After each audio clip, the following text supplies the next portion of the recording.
Right now I'm going to show you how we actually attach the flip top part of these flip top mitts. So that we have gone ahead and knit the mitt and we've knit the flip top. Now we just are going to talk about how to connect those together. So there is not an exact correct spot to put that seam that we're going to sew. What I would recommend is put the glove on your hand and see where it feels comfortable for you. You can kind of see where I did it here. It's not quite an inch down from where the fingers go up, but it's going to depend a little bit on if you're making the smaller version for more traditional female hand size, or the larger version. These are for the larger of the two sizes.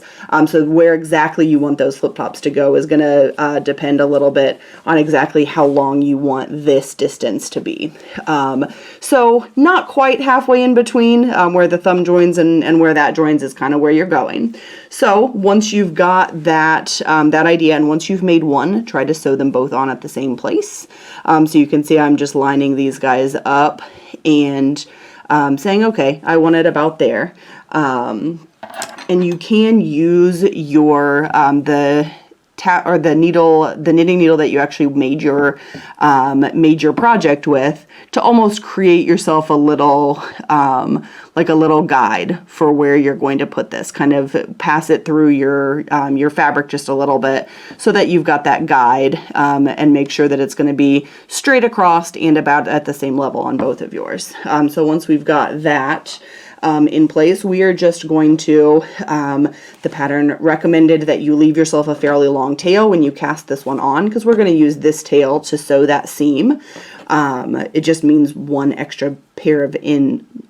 fewer pair of ends to weave in at the end if you use the same one. So we're just going to thread that on the tapestry needle. I always like to kind of reinforce this little join here, just to kind of cinch that closed a little bit, as I just think it makes it look a little bit neater and tidier. So pull that tight. Make sure that it is right side out, like pretty side facing, so that the fabric on here matches the fabric on here.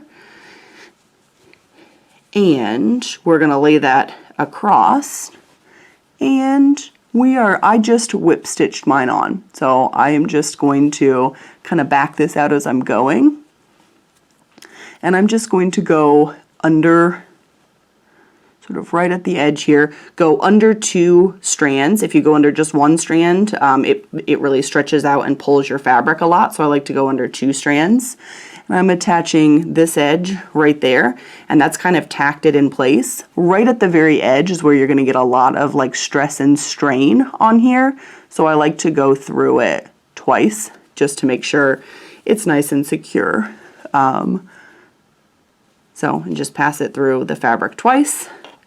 And now I'm just going to go through, you'll see on your cast on edge, you've got almost like this little row of V's right across the top, if you're looking here.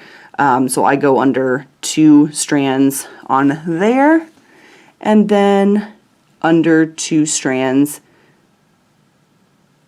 on the fabric of the glove, and pull that through. And I'm just going to keep doing that exact same thing. So I'm going to go under the next 2 strands up here, and the next 2 strands right here. And you're just going to do that all the way across. As you're going, kind of pull enough so that it's snug, but you don't want to pull so much that you're really cinching that fabric in. Make sure it still has that stretch to it. Also, occasionally check and make sure that you have not gone too deep into your fabric and actually stitched your mitt together. Ask me how I know. Just so that it's just across the top edge of the fabric. After you have gone all the way across there, I do the same thing. I secure it with, kind of go through twice at the other edge so that those 2 edges are really extra secure. And then it's time to sew on the little button. I wanted to make sure I didn't put a buttonhole in this, because to me, when it's on your hand, I didn't want a buttonhole there. My hand would get cold. That's the whole point of having the flip top. So I just chose a very, very small button that would just pass through the fabric. So there's no buttonhole at all here, but knitting fabric is stretchy, and so you can just pass it through like that to secure it back.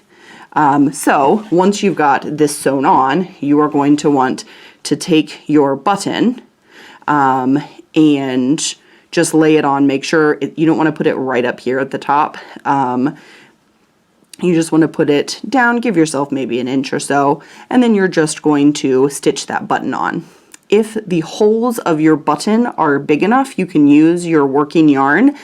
Because we're using such a small button so that it will easily pass through the fabric, probably the holes are going to be too small to get your yarn through, or at the very least too small to get the tapestry needle that would pull your yarn with it through. So I just used a regular needle and thread for the button and secure that on there. And that is your finished mitt that has that extra mitten part to keep your fingers warm.